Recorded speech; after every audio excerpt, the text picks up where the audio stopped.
بدله نشته الفاظ به د هغه ښکلي جانان دي ما تراب د مور په غېږ کې دې زده کړي د پښتو ژبې لفظونه راته ګران دي ډېره خدای وکړي مینه واورېدونکو واقعي چې پښتو ګرانه ده پښتون پښتو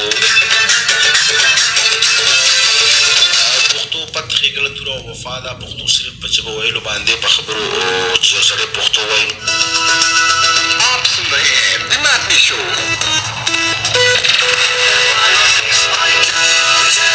سوخته